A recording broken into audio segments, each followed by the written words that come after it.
पश्चिम बंगाल दौरे पर पहुंचे केंद्रीय गृह मंत्री अमित शाह ने आज विधानसभा चुनाव को लेकर अपने ठोस इरादे जाहिर कर दिए। उन्होंने आरोप लगाया कि ममता सरकार पश्चिम बंगाल में घुसपैठियों को बढ़ावा दे रही है और उसको रोक नहीं पा रही। अगर राज्य में भाजपा की सरकार बनी तो यहाँ परिंदा भी पर नहीं मार पाएगा। उन्होंने कहा कि अब बंगाल में बीजेपी की सरकार बनने से कोई नहीं रोक पाएगा। उधर मुख्यमंत्री ममता बनर्जी ने भी अमित शाह को दिया है करारा जवाब।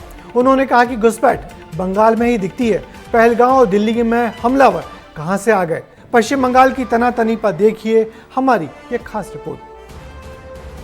2026 में बंगाल में 2/3 बहुमत के साथ भारतीय जनता पार्टी की सरकार बनेगी। ये बंगाल की जनता तय कर बैठी। केंद्रीय गृह मंत्री अमित शाह ने कोलकाता में ये तारीख तय की है पश्चिम बंगाल में बीजेपी की सरकार बनाने की। 2026 में पश्चिम बंगाल में चुनाव होने हैं, ऐसे में उन्होंने यहाँ बीजेपी की सरकार बनाने का दावा तक कर दिया है और तारीख भी दे दी है। और भ्रष्टाचार ये बंगाल का पहचान बना हुआ है।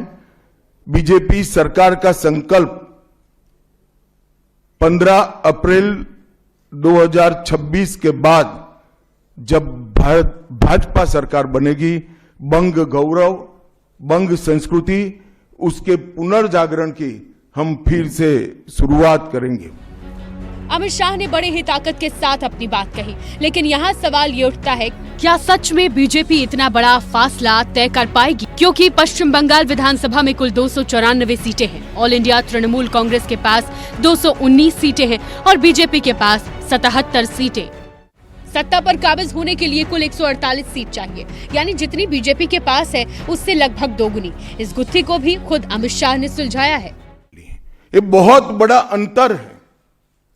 जिस पार्टी को केवल 3 सीट मिले थे, वो पार्टी 5 साल के ही अंतराल में 77 सीट प्राप्त करी। अमित शाह ने जो वोट यात्रा बताई, अगर वो काम करती है तो बीजेपी का ममता के गढ़ में उन्हें हटाकर खुद काबिज होना मुश्किल नहीं लग रहा है।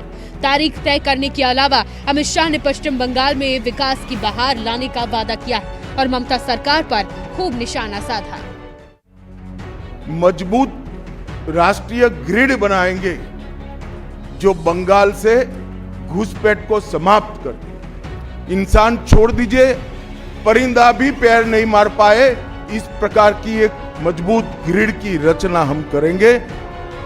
आज ममता बनर्जी के नेतृत्व में भ्रष्टाचार के कारण पूरे बंगाल का विकास एक प्रकार से थम गया है। घुसपैठ रोकने के लिए उनके पास क्या योजना है?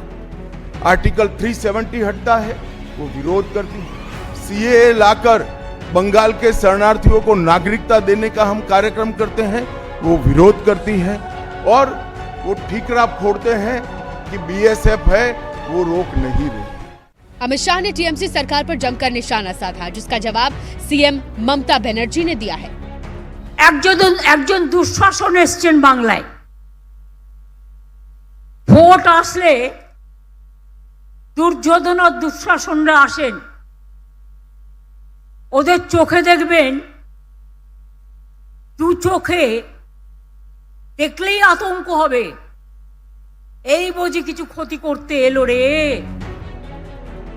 बांकुरा में आयोजित एक कार्यक्रम में ममता ने अमित शाह पर निशाना साधा। अब जाहिर है चुनाव सर पर है तो सियासत तो होगी ही, लेकिन देखना ये दिलचस्प होगा कि क्या सच में बीजेपी इस बार ममता के गढ़ पर कब्जा कर पाएगी। ब्यूरो रिपोर्ट, विस्तार न्यूज। तो पिछले विधानसभा चुनाव में भी बीजेपी ने पश्चिम बंगाल का किला फतह करने की बड़ी तैयारी की थी, पर पार्टी को मुंह की खानी पड़ी थी। मगर बीजेपी ने हार नहीं मानी है। इस साल दिल्ली और बिहार के विधानसभा चुनाव की जीत के बाद बीजेपी के विजय पथ को ममता कैसे रोक पाएंगी, ये देखना होगा।